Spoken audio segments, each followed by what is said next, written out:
We just published a really great piece on how soldiers often turn to social media to get help or advice on issues they're facing, and how Army leaders don't like that and want it to stop, so let's talk about it. This could be said for every branch, but we focus on the Army for our story because their leadership is the most vocal in their animosity towards it. If you're watching this, then you're on social media, and if you're on social media and a service member or a veteran, you know exactly what we're talking about. You've most likely seen these posts on US Army WTF, the Army subreddit, multiple Instagram meme pages, and lots of other places where soldiers have an issue, so they go and post about it to get some help. It can be anything from minor things like they lost their orders and they're about to check in, to they've been abused and no one is doing shit about it. We see a lot of these, and we often do a story about it because we try really hard to focus on the junior enlisted and officer perspective, and it usually goes like the soldier asks for help, someone says, hey, did you ask your chain of command? And they say, yeah, but they aren't doing anything about it. Take the trash issue that happened on Fort Liberty last year, for instance. If you don't remember or didn't know, trash collection on the base, for whatever reason, just wasn't being done for weeks, and it was starting to pile up.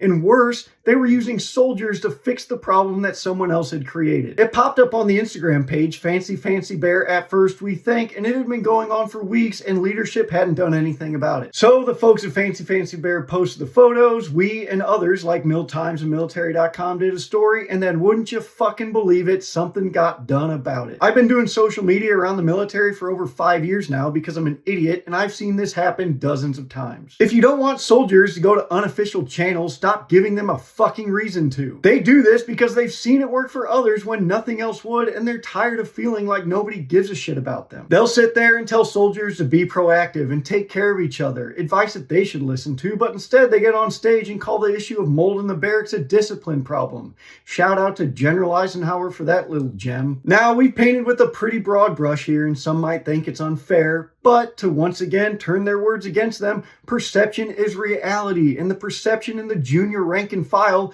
is that these systems don't fucking work, or that their leadership just doesn't care, until it becomes an embarrassment and they get their bosses asking them what the fuck is going on here. This disconnect has pretty severe consequences, especially for retention and recruiting, because nobody wants to go do a job where they feel worthless. Anyway, I really urge you to go check out this great story that Patty Nyberg worked on, and if you're wondering why we didn't even talk about how mental health plays out on social media and why it's continually used as a tool where other things fail, she's also working on a story on that, so stay tuned. You can and should go to taskandpurpose.com to read this full story, and feel free to discuss it in the comments like you can with every one of our stories, but we really want a good discussion around this because this is really important, and if you don't already, go ahead and throw us a follow.